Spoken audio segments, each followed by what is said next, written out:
To make applying for the Seed Enterprise Investment Scheme as easy as possible for you, I'll be doing two main things.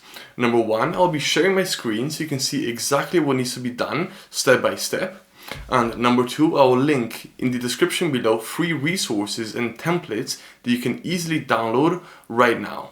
Before we get started, let me just very quickly introduce myself. I'm Malcolm Zoppi, an English qualified solicitor and the managing director of Gaffney Zoppi, my law firm. And my goal on YouTube is to make business law as easy as possible for entrepreneurs like you. Make sure to stay until the end of the video to find out how to properly issue shares to your investors in a legally compliant way. Amazing, let's get started. So right here, you should be able to see my screen, and this is the step-by-step guide. As you can see, there are only four main steps, starting with step number one, which is to ensure that your company meets the criteria for a company that can actually benefit from the Seed Enterprise Investment Scheme. To determine this, we'll need to look at document A, which is this right here. Again, all of these documents you can download in the description right now. This is what document A looks like. And it breaks down the 5 main things that allow your company to qualify for the scheme. I've listed these here, starting with, can your company actually use the scheme? What will you do with the money? Is your business conducting a qualifying trade? Does your company meet the risk to capital condition? And will you issue compliant shares? Great, so say that you've downloaded the document, you've went through the checklist, and you've satisfied yourself that your company is indeed a company that can qualify for the scheme. And we move on to step number 2, which is an optional step, but highly recommended. In this step, we would be applying for advance assurance. Now, advance assurance is when your company sends information to HMRC, asking HMRC whether they believe that if you were doing a formal application, they would approve your company to qualify for the scheme. The benefit of applying for advance assurance is twofold.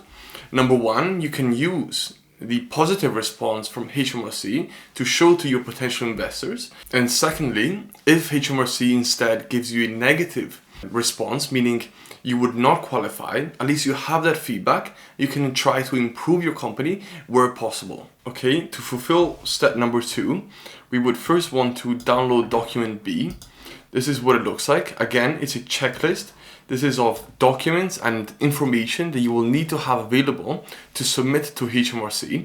And once you have that information, we come back to the guide and we click on this link. We scroll down to the green button, start now, and submit your application. Then we can move on to step number 3, which is to issue the shares and onboard the investors. Now, besides complying with the scheme's rules regarding the shares, which are listed right here, this is document A, you'll also want to ensure that you comply with the Companies Act. The Companies Act has specific procedures that need to be followed when issuing shares. For example, you will need to have board meetings and minutes. You might need a shareholder resolution. You need to issue share certificates, update the internal registers of the company, and submit documents and information to Companies House. If you would like professional advice and assistance with this process, make sure to reach out via our website linked in the description below. Amazing, so now we can move on to the final step, which is to apply with a compliance statement.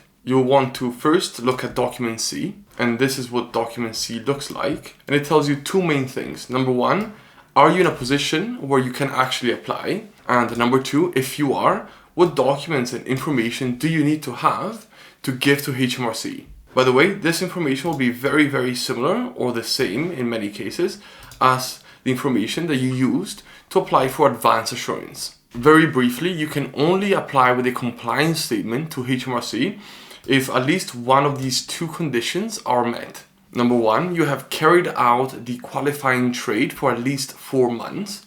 Or number 2, you spent at least 70% of the money that you've raised. Now, when onboarding investors, what you might want to do is issue different kinds of shares, also known as different classes of shares, to them to, for example, retain more control over your company. For example, as the founder, you might want to retain as much control over your company as possible, and therefore, the shares that you give to your investors, you might want those shares to have less voting rights. If that is the case, what you will need to do is create a new class of shares, and usually that is done by amending the articles of association of your company. If you want to learn how to amend your articles of association, make sure to watch this video right here. Thanks for watching.